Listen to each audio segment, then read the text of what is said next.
Hello সবাই, আমি সাইফুজ্জামান জুয়েল।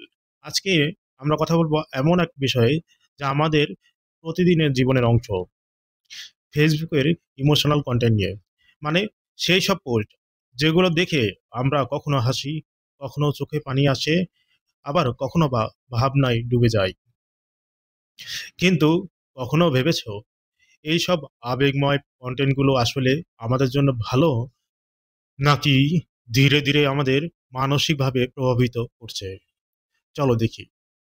এর ভালো আর খারাপ দিক দুটোই। ভালো দিক: এক, এটি আমাদের আবেগের সাথে যুক্ত করে। এমন কন্টেন্ট আমাদের একে অপরের অনুভূতি বুঝতে সাহায্য করে। কেউ তার কষ্ট বা আনন্দ শেয়ার করলে আমরা সহানুভূতি দেখাই, আর সেখানে তৈরি হয় এক মানবিক বন্ধন। দুই, এটি অনুপ্রেরণা দেয়। অনেক মোটিভেশনাল বা আবেগঘন গল্প মানুষকে এগিয়ে যেতে, ধৈর্য ধরতে কিংবা ভালো কিছু করতে উৎসাহ দেয়। একটি ভালো পোস্ট কারো দিনের সবচেয়ে সুন্দর মুহূর্ত হয়ে যেতে পারে। তিন, সচেতনতা ছড়ায়। মানসিক স্বাস্থ্য, সমাজ বা মানবিকতা নিয়ে অনেক গুরুত্বপূর্ণ বার্তা ছড়িয়ে পড়ে আবেগভিত্তিক কন্টেন্টের মাধ্যমে।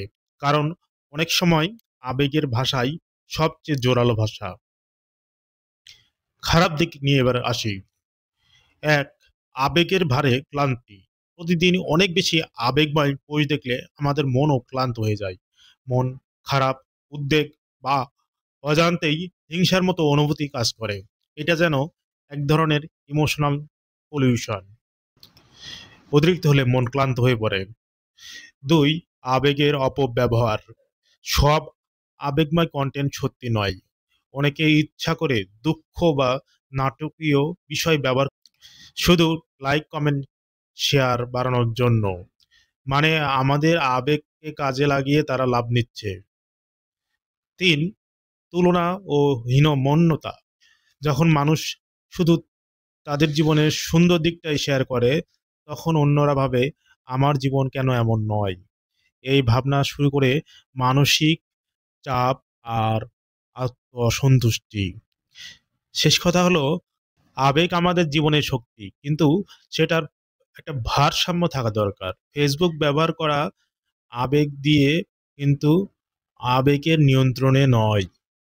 মন ছুঁয়ে যায় এমন কিছু শেয়ার করো, কিন্তু নিজের শান্তিটাও রক্ষা করো। যদি ভিডিওটা ভালো লাগে তাহলে লাইক, শেয়ার আর ফলো করতে ভুলো না।